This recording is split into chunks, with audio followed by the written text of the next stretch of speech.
Nous voulons explorer des planètes de plus en plus lointaines, mais il en existe une, très proche, que nous connaissons encore mal. Ses profondeurs sont parcourues d'un labyrinthe de grottes et de rivières souterraines où règnent bien souvent des conditions extrêmes. Une myriade d'écosystèmes abrite des créatures aussi fascinantes qu'inquiétantes. S'ils sont inaccessibles à vos yeux, ces paysages vous sont pourtant intimes. C'est dans votre corps qu'ils sont enfouis. Bienvenue à l'intérieur de la planète Corps.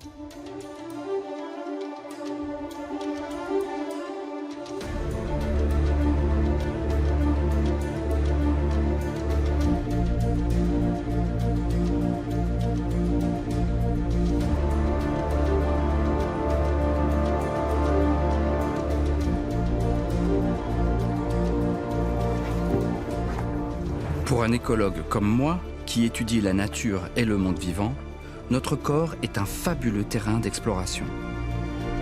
Il a de nombreuses similitudes avec la planète que nous habitons. Il est donc intéressant de l'observer avec le même regard que nous portons aux espaces naturels de la Terre.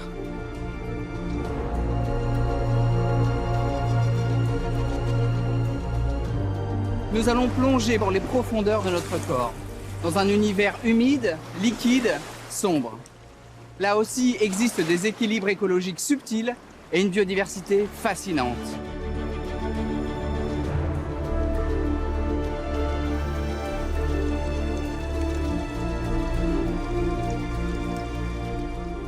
Dans les régions chaudes et humides de notre corps, règne une vie intense mais invisible à nos yeux.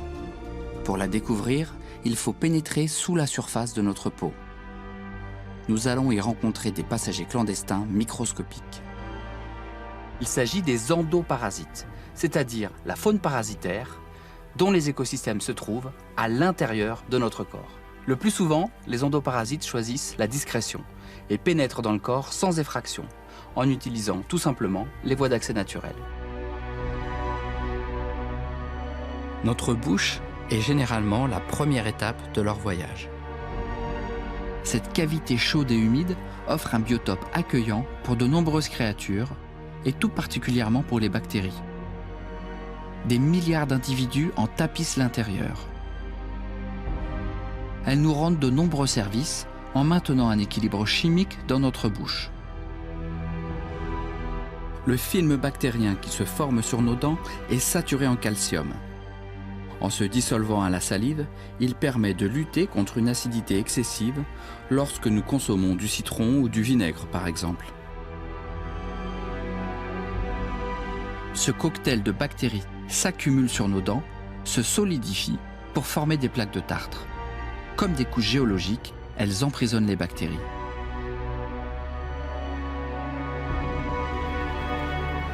C'est précisément aux strates bactériennes de nos dents que s'intéresse le professeur Alan Cooper, car elles nous en disent long sur les grands bouleversements bactériens qui ont eu lieu dans notre bouche, depuis nos ancêtres chasseurs-cueilleurs jusqu'à l'homme du XXIe siècle.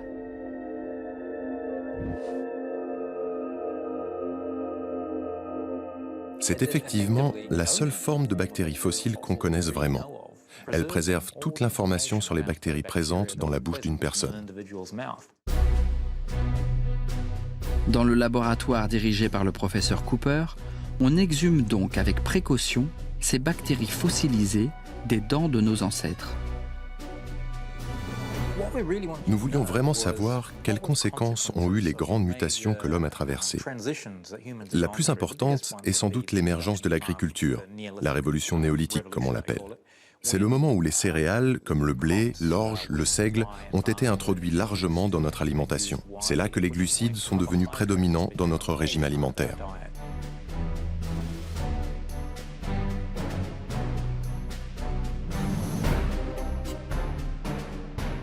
On observe une modification majeure, à la fois dans la composition et la diversité des bactéries présentes. On voit apparaître les premiers signes de caries et les trous qui se forment dans les dents.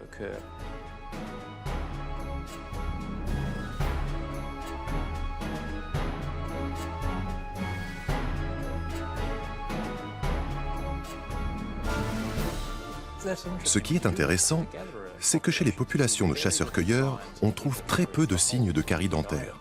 En fait, leurs dents sont saines.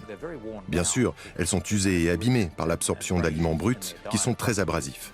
Mais à part ça, elles sont en bon état.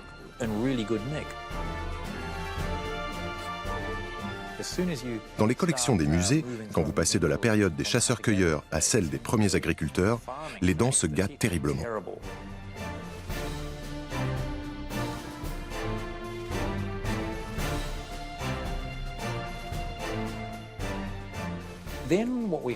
Ensuite, nous avons relevé une chose étonnante. La population bactérienne ne change pas beaucoup depuis la naissance de l'agriculture, en passant par l'âge de bronze jusqu'au Moyen Âge et au-delà. Puis soudain, quand la révolution industrielle explose à partir de 1850, tout se dérègle. Subitement, on assiste à une arrivée massive du sucre et des farines raffinées dans notre alimentation. À partir de là, il y a un effondrement de la diversité bactérienne dans notre bouche. Et les espèces de bactéries nuisibles deviennent dominantes chez tous les individus qu'on observe.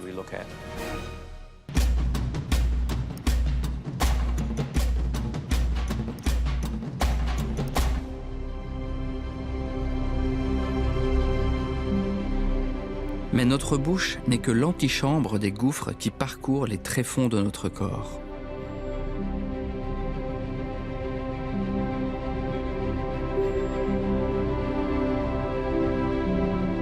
Dans les entrailles de la Terre, certaines créatures se sont adaptées à des environnements sombres, humides et pauvres en oxygène.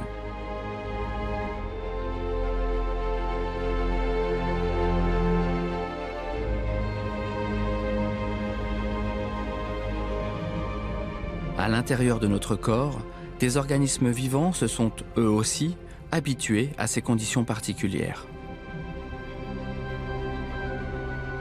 C'est en pénétrant au plus profond de notre système digestif que nous découvrons la richesse de nos écosystèmes intérieurs. Dans les replis humides de nos intestins, travaillent quotidiennement des milliards d'organismes vivants.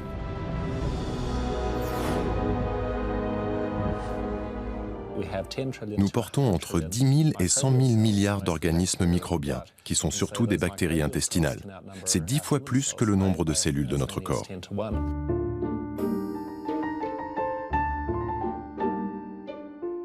Ces milliards de bactéries sont absolument indispensables à notre vie.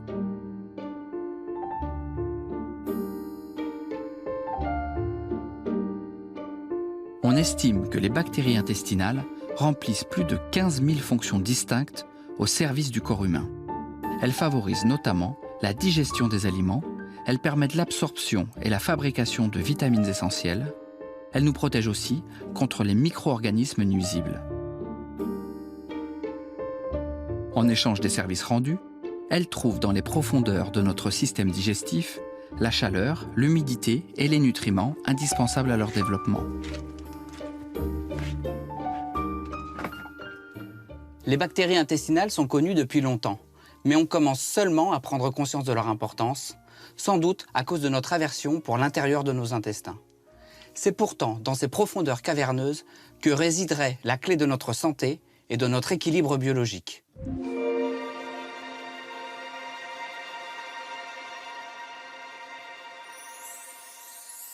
L'exploration de nos cavernes intérieures révèle des paysages étonnants.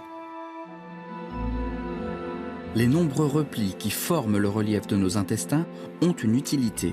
Ils permettent de multiplier la surface de contact avec les aliments et favorisent ainsi leur assimilation. Observée dans le détail, la paroi de nos intestins est composée de petites collines alignées qui sont un refuge idéal pour les bactéries. Elles ont chacune leur mission et leur régime alimentaire favori. Si vous aimez la viande et les produits laitiers, votre intestin hébergera plutôt des bactéroïdes. Si vous appréciez le poisson et les huiles végétales, Ruminococcus se développera. Mais si vous raffolez de gâteaux et de gourmandises sucrées, c'est Prevotella qui dominera. Votre régime alimentaire avantage certaines bactéries. En le changeant, vous modifiez votre flore intestinale. Des études ont notamment montré que la consommation de fruits et légumes favorise la diversité bactérienne. La constitution de notre flore intestinale est étudiée de près par les scientifiques. Ils associent désormais le surpoids à la présence ou à l'absence de certaines bactéries.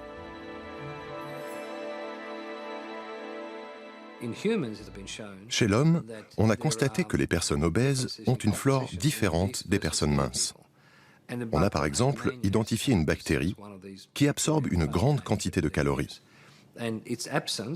Quand elle est absente, comme chez les personnes obèses, c'est le corps qui stocke ces calories.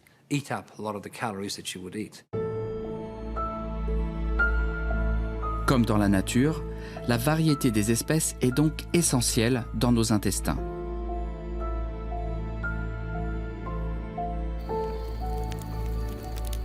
Mais notre biodiversité intestinale est fragile.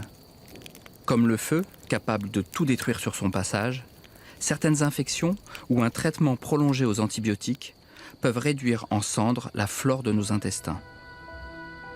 Peu à peu, la végétation renaît, mais quand les dégâts sont trop importants ou quand des espèces invasives en ont profité pour s'installer, il faut parfois donner un petit coup de pouce à la nature.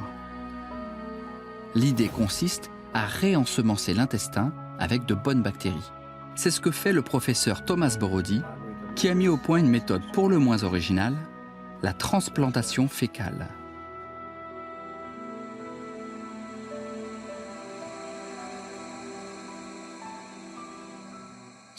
Les selles, dans leur forme saine, avec une grande diversité bactérienne, peuvent être introduites dans les intestins de quelqu'un pour tuer les organismes responsables de certaines maladies.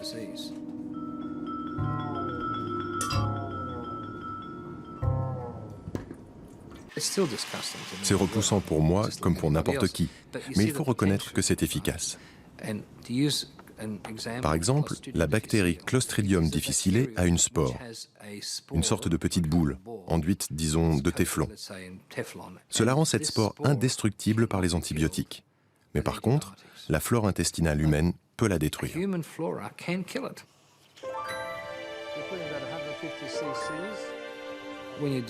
Quand on implante une nouvelle flore intestinale, on stimule profondément le système immunitaire à l'extrémité du petit intestin.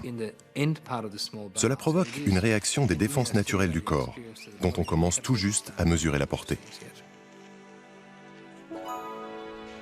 Depuis plus de 20 ans, le professeur Borody a traité avec succès de très nombreux cas de colite, d'ulcères intestinaux ou de maladie de Crohn. Cette surprenante thérapie met en évidence la complexité des équilibres qui sont en jeu dans les profondeurs de notre corps.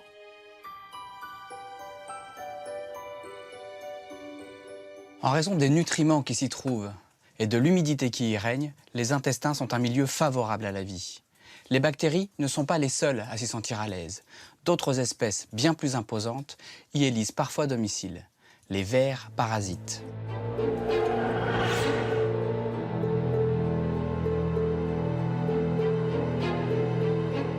La plupart de ces étranges créatures commencent leur exploration de la planète corps sous forme d'œufs dissimulés dans notre nourriture. Le trajet qu'ils suivent jusqu'à nos intestins n'est donc pas un mystère. Ils occupent la même niche écologique que les bactéries et peuvent même être en interaction étroite avec elles. Ainsi, les œufs de Trichuris trichuria n'éclosent que lorsqu'ils sont à proximité de bactéries typiques du gros intestin. Leur présence serait le signal pour l'œuf qu'il est dans l'environnement qui lui convient et qu'il peut éclore. Mais avant d'arriver dans nos intestins, ces créatures des profondeurs doivent traverser un véritable chaudron de sorcières, notre estomac.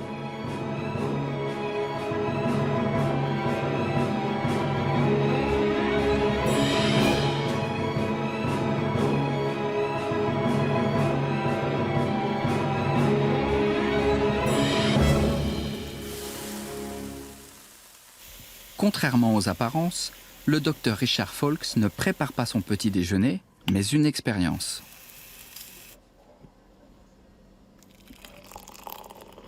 Elle consiste à recréer les conditions réelles du processus digestif lors d'un repas.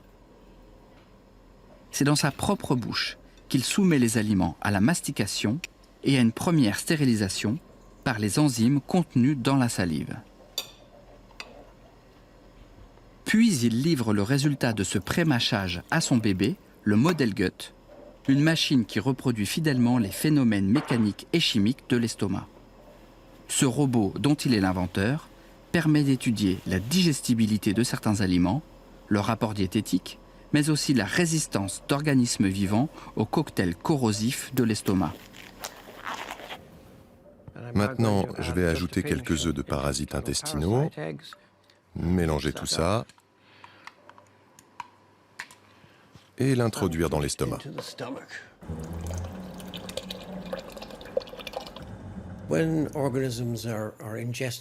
Lorsque des organismes sont ingérés en même temps que des aliments, le principal défi qui les attend, c'est le pH acide de l'estomac, susceptible de les tuer. Ceci étant dit, lors d'un repas, au cours de la digestion, le pH n'est pas toujours très bas. Il ne descend à 2 qu'à la fin. C'est ainsi que la plupart des aliments qui passent de l'estomac dans le petit intestin ne rencontrent jamais un pH aussi acide que 2. Par ailleurs, quand un morceau d'aliment reste relativement intact, l'acidité ne stérilise que l'extérieur de cet élément. Si des organismes sont logés à l'intérieur de ce morceau, ils ne seront pas exposés à l'acidité ambiante de l'estomac.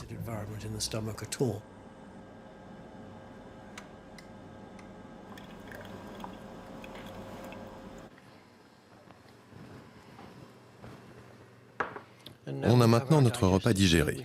On peut contrôler si les œufs de parasites restent actifs.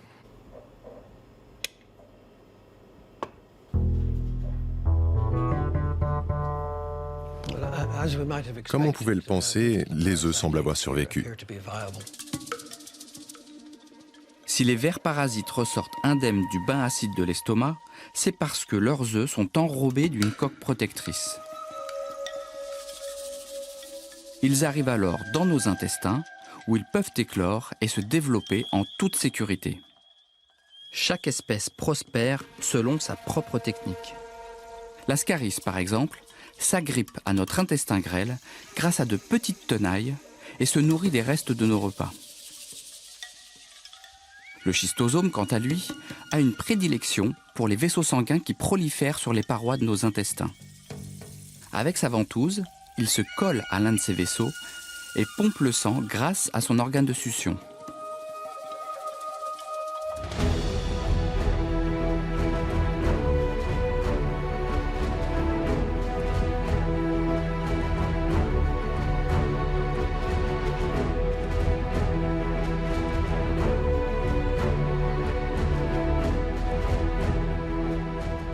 Notre réseau sanguin est une voie de circulation qu'empruntent de nombreux parasites.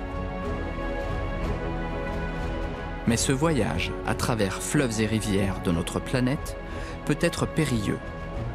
En effet, c'est là que patrouillent en priorité les armées de notre arsenal défensif, connu sous le nom de système immunitaire. Tous les secrets de son fonctionnement n'ont pas encore été percés, mais on commence à en comprendre les principaux rouages.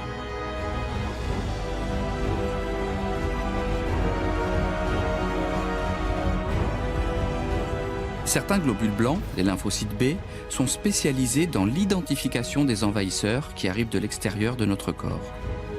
Dès qu'ils repèrent un intrus, ils donnent l'alerte en fabriquant des anticorps qui se fixent sur l'ennemi et le désignent comme agresseur.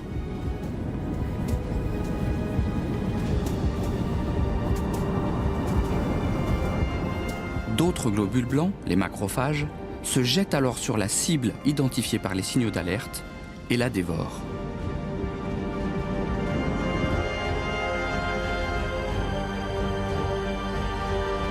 Certains parasites, comme celui de la toxoplasmose, arrivent pourtant à passer à travers les mailles du filet et parviennent à vivre cachés à l'intérieur de nos cellules.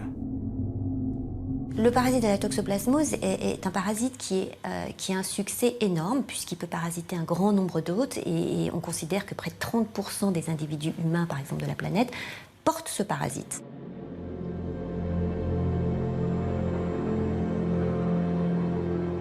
Il n'a en général aucune conséquence sur les individus qui l'infectent. Pourtant, les femmes enceintes le redoutent à juste titre. Le fœtus est vulnérable car il est dépourvu de défense immunitaire. Si le parasite réussit à s'introduire dans ces cellules, il risque de provoquer des malformations chez le bébé.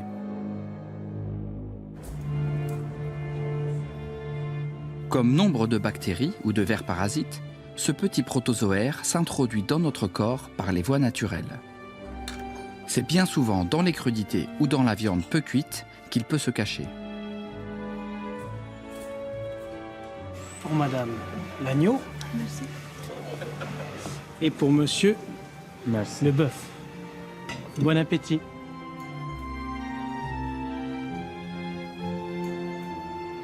Une fois ingéré, le parasite infecte les cellules de notre intestin et s'y multiplie.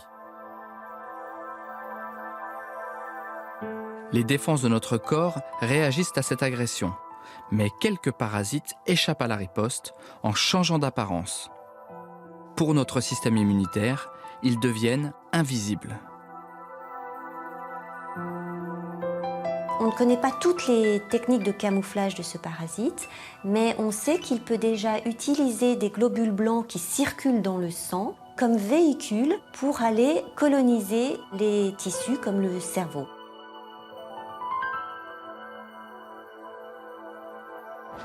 Une personne sur 3 vit donc avec un parasite dormant dans ses neurones. On peut le porter ainsi toute sa vie sans que cela ne pose aucun problème. Il n'en va pas de même pour certaines espèces animales. Lorsque le parasite s'invite dans le cerveau du rat, il modifie son comportement.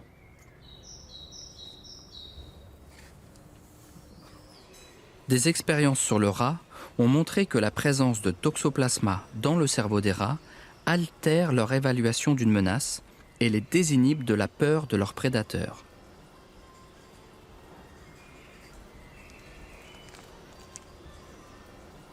Les scientifiques pensent que le parasite sait manipuler le rat pour faciliter son ingestion par le chat. En effet, Toxoplasma a besoin d'être dans l'intestin d'un chat pour faire naître de nouvelles générations de parasites. Si Toxoplasma ne peut se reproduire de façon sexuée que dans l'intestin du chat, l'homme représenterait donc une voie sans issue pour le parasite. Pourtant, une fois installé dans notre cerveau, est-il aussi inoffensif que cela ? Se pourrait-il qu'il modifie notre comportement à notre insu, comme chez le rat ? Même si, dans la plupart des cas, il n'y a pas de signes qui puissent illustrer ou traduire la présence du parasite, depuis une dizaine d'années, des études ont révélé que le parasite n'est pas si neutre que ça et peut avoir un effet sur le comportement de l'hôte en facilitant la production de médiateurs chimiques comme la dopamine qui est impliquée dans le trouble de comportement neurologique comme la schizophrénie ou les troubles bipolaires. Le parasite Toxoplasma pourrait se comparer à un fantôme qui hante votre crâne. Il est capable de rester toute votre vie, incognito, enfoui dans votre cerveau. Mais si votre système immunitaire s'affaiblit fortement de façon durable, alors Toxoplasma se réactive et déclenche des encéphalites, parfois mortelles. L'efficacité de notre système immunitaire peut donc être, pour nous, une question de survie. Il est important qu'il fonctionne de façon optimale et reconnaisse l'ennemi à combattre.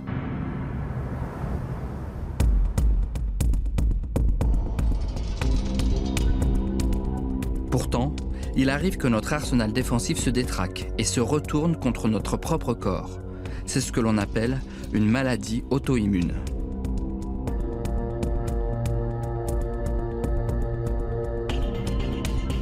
Quelle peut être l'explication d'un tel dérèglement qui s'opère à l'échelle microscopique à l'intérieur de notre planète ?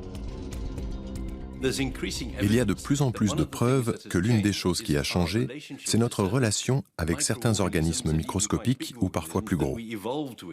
Nous avons évolué avec eux et nous avons appris à les tolérer. En s'habituant à leur présence, notre système immunitaire s'est éduqué. Il a mis en place une sorte de police qui le régule et l'empêche d'être trop actif quand ce n'est pas utile.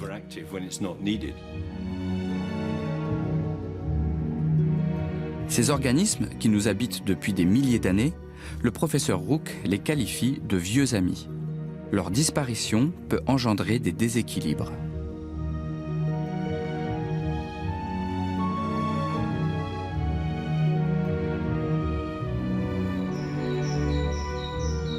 Une fois de plus, un petit parallèle avec notre planète Terre peut être utile. Nous avons tous pris conscience de l'importance de la biodiversité et du rôle de chaque espèce. Certaines peuvent paraître nuisibles, d'autres plus utiles, mais toutes participent à un équilibre écologique qui s'est construit au fil de l'évolution. Qu'une espèce vienne à disparaître ou qu'une autre se mette à envahir, et cet équilibre est rompu. Dans notre corps, à une autre échelle, les processus sont les mêmes. Bien sûr, nous ne pouvons pas vraiment changer notre mode de vie pour retrouver le contact avec nos vieux amis. Et ça ne sert à rien de remettre en cause l'hygiène, car de toute façon, ces vieux amis ne sont plus dans notre environnement. Nous les avons perdus à la suite de changements majeurs dans notre façon de vivre. Par contre, dans la nature, dans les espaces verts, dans les forêts, à la campagne, il y a plein d'organismes avec lesquels nous pouvons entrer en contact et qui sont bons pour notre système immunitaire.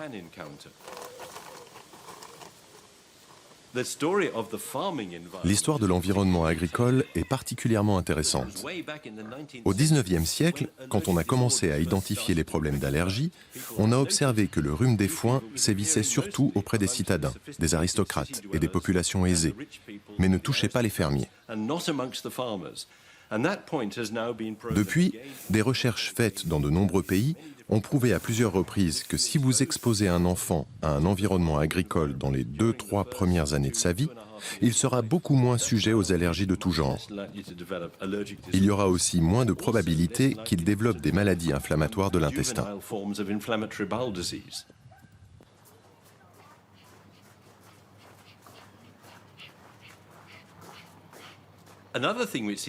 Il y a un autre élément qui semble protéger contre les inflammations chroniques et les allergies. C'est le contact avec un chien. C'est sans doute parce que les chiens sont parfois sales. Ils courent dehors, creusent des trous, ils reviennent avec de la boue, de la terre, et ils vous lèchent le visage.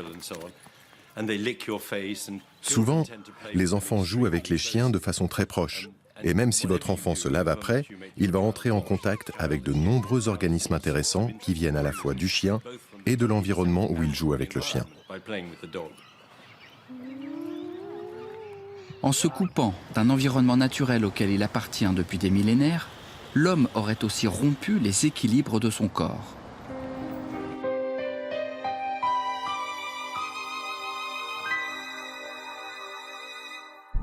Il suffit parfois de réintroduire certaines vieilles connaissances dans notre écosystème pour lutter contre les inflammations chroniques ou les maladies auto-immunes.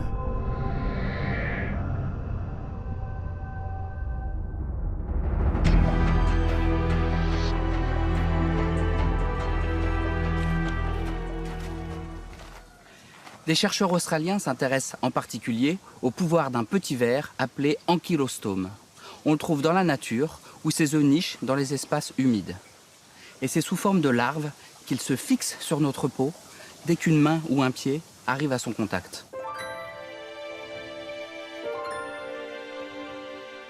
L'utilisation de ce ver parasite est testée par un gastro-entérologue australien, le professeur John Kruse, pour traiter des patients qui souffrent d'inflammation intestinale, de la maladie de Crohn ou d'allergie au gluten. Un patch imbibé de liquide contenant une dizaine de larves est appliqué sur la peau. Dites-moi ce que vous ressentez. J'ai un peu la sensation d'une piqûre, comme une pointe d'aiguille. Ça me donne envie d'y toucher.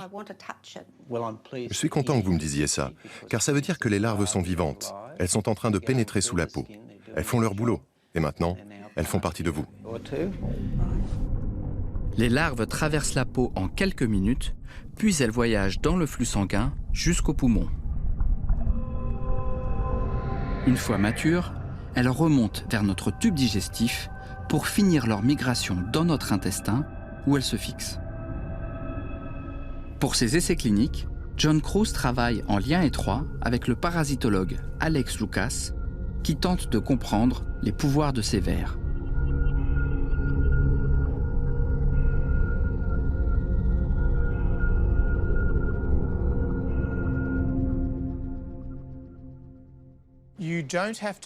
Vous n'avez pas besoin de vous infecter avec un ver vivant pour bénéficier de ses propriétés anti-inflammatoires.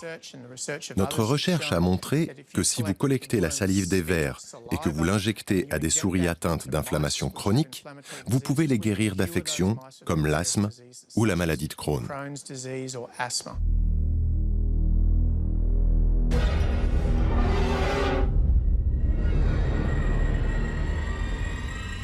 Il est vrai que lorsque l'on voit le portrait de la bête grossi plusieurs milliers de fois au microscope électronique, on peut comprendre que tout le monde ne soit pas prêt à héberger ce mini-vampire dans son intestin. Pourtant, paradoxalement, sa morsure peut nous faire du bien. Quand un ankylostome s'accroche, il libère toutes sortes de protéines dans sa salive, et certaines d'entre elles ont des propriétés immunodépressives. Elles atténuent la réponse du système immunitaire pour protéger le ver d'une riposte. Le bénéfice de cela, c'est que ça supprime l'inflammation.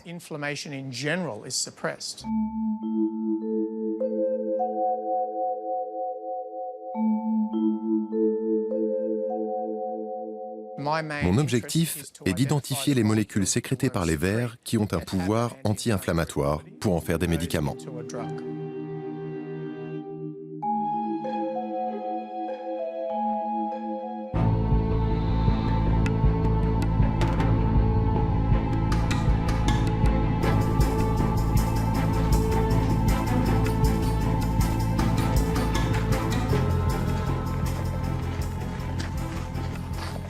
L'élimination totale de certains parasites avec lesquels nous avons toujours vécu n'est donc pas forcément un bienfait.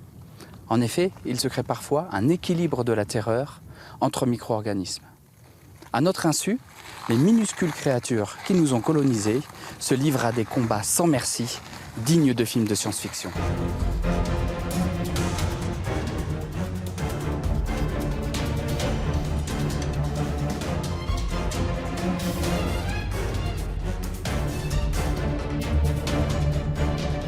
Dans les empires invisibles de l'infiniment petit, les bactéries subissent les assauts permanents de leurs pires ennemis, les virus bactériophages. Dès qu'une bactérie cible est repérée, le bactériophage s'y arrime, tel un vaisseau spatial se posant sur une planète. Puis il injecte son matériel génétique à l'aide d'une mini-seringue. Le virus se multiplie alors à l'intérieur de sa victime et la fait exploser. Tous les 2 jours, la moitié des bactéries présentes sur Terre succombent sous les assauts des bactériophages.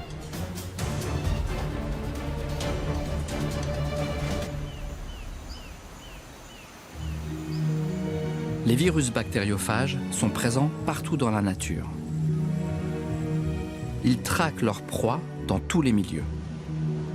Ils sont 1 million dans une goutte d'eau de mer et près de 100 millions dans 1 gramme de terre. Mais notre corps est également un de leurs terrains de chasse de prédilection. On estime que chacun d'entre nous abrite en permanence 300 millions de virus qui sont essentiellement des bactériophages. Ils prolifèrent dans le mucus, cette substance visqueuse qui tapisse l'intérieur de notre nez, de nos poumons ou la paroi de nos intestins.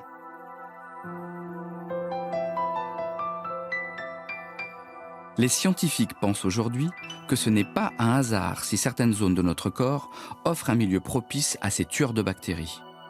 Les colonies de bactériophages seraient l'équivalent d'une armée alliée stationnée dans des bases et prête à se jeter sur l'assaillant.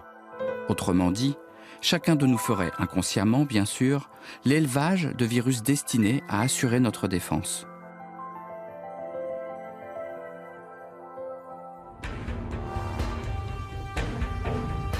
Cela est d'autant plus étonnant que les virus sont habituellement classés dans la catégorie des agresseurs. On les représente d'ailleurs souvent comme de véritables petites bombes hérissées de pics.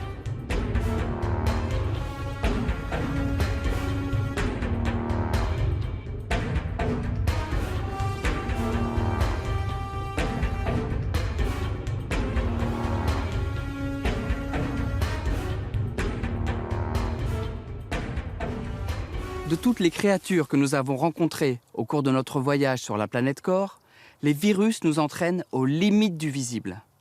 Comparés à eux, la plupart des organismes microscopiques sont de véritables mastodontes. Pour vous donner un point de comparaison, si une cellule de votre peau avait la taille d'un éléphant, le virus, lui, aurait la taille d'un moustique. Et il ne faut pas s'y fier, car d'une certaine façon, les pouvoirs des virus sont inversement proportionnels à leur taille.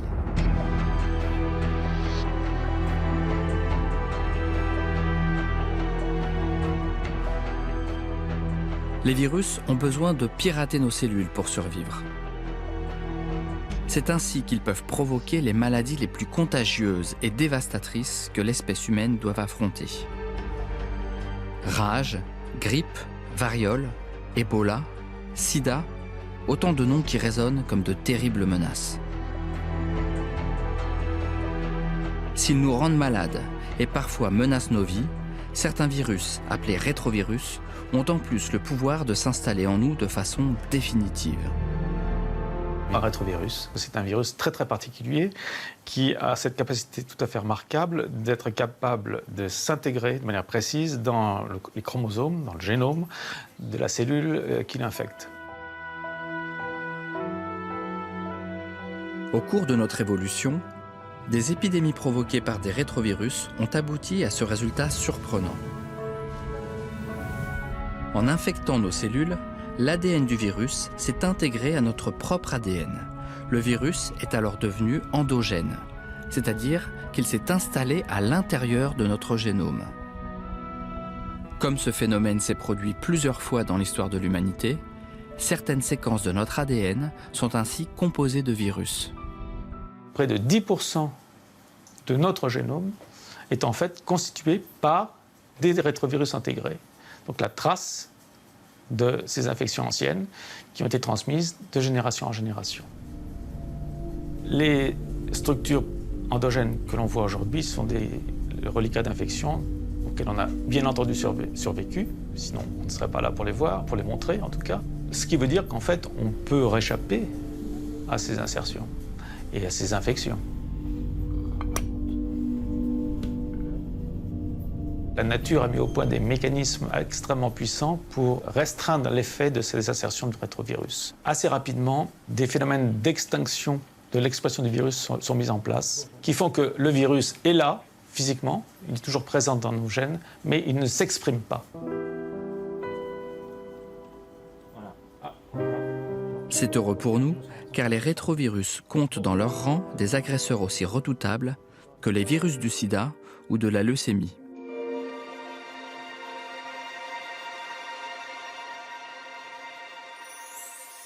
Il existe pourtant un cas exceptionnel où ces virus enfouis dans notre ADN sont capables de se réactiver de façon temporaire et pour notre bien.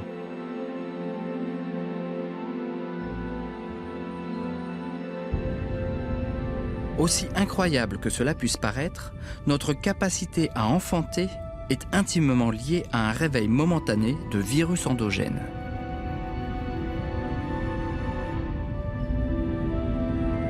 C'est sous leur action que peut se former une membrane interne du placenta, essentielle au développement de l'embryon. Cette grande nappe cellulaire régit les échanges entre le sang de la mère et le sang du fœtus. En se réactivant, les virus endogènes produisent aussi des protéines qui protègent l'embryon d'une attaque du système immunitaire maternel. Il faut bien voir que le fœtus, comme le placenta, qui ont tous deux le même génotype, et en fait, c'est un génotype mixte qui contient à la fois des gènes d'origine paternelle et des gènes d'origine maternelle. Donc le placenta et le fœtus, normalement, devraient être rejetés par le système immunitaire de la mère, qui devrait considérer cet objet, le fœtus et le placenta, comme une sorte de greffe étrangère dont il faut se débarrasser. Or, on le sait tous bien, c'est pas ce qui se passe. Le placenta et le fœtus sont tolérés par la mère, qui ne le rejette pas. En se réveillant dans le placenta au moment de la grossesse, les virus nous font donc bénéficier d'un de leurs atouts, la capacité à neutraliser le système immunitaire.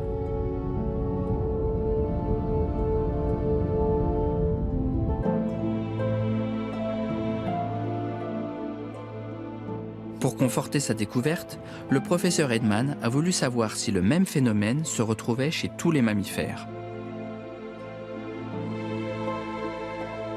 Il a observé le placenta de nombreuses espèces. Dans chacun de ces placentas, il a trouvé des traces de virus. Cette présence systématique signifie donc que la réactivation des rétrovirus endogènes est bien une caractéristique des mammifères. Comme chez l'homme, elle conditionne la formation du placenta et empêche le rejet de l'embryon par le système immunitaire maternel. C'est bien la clé qui permet aux mammifères de porter les petits le temps d'une gestation et les distingue des reptiles, des oiseaux et autres animaux pondeurs d'œufs.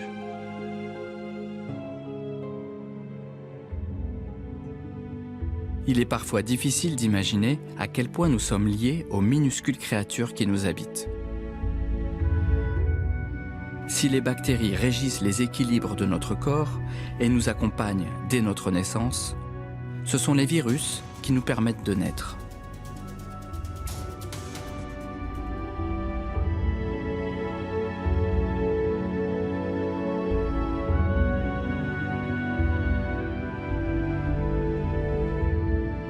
Après un tel safari microscopique à l'intérieur de la planète corps, peut-être ne vous regarderez-vous plus tout à fait de la même façon. Si nous hébergeons plus de bactéries que nous n'avons de cellules, si des virus fossiles squattent notre ADN, que nous reste-t-il d'humain? Les créatures qui peuplent notre planète corps sont les architectes invisibles de notre évolution et sont même parfois indispensables à notre survie. Le vivant n'est pas uniquement constitué d'espèces en compétition les unes avec les autres, mais aussi et surtout d'espèces auxquelles l'évolution a imposé la nécessité de collaborer entre elles. Et c'est ce qu'elles font à merveille depuis toujours. Virus nous sommes, bactéries nous sommes, cellules nous sommes, animaux nous sommes. Et c'est bien ça qui nous rend humains.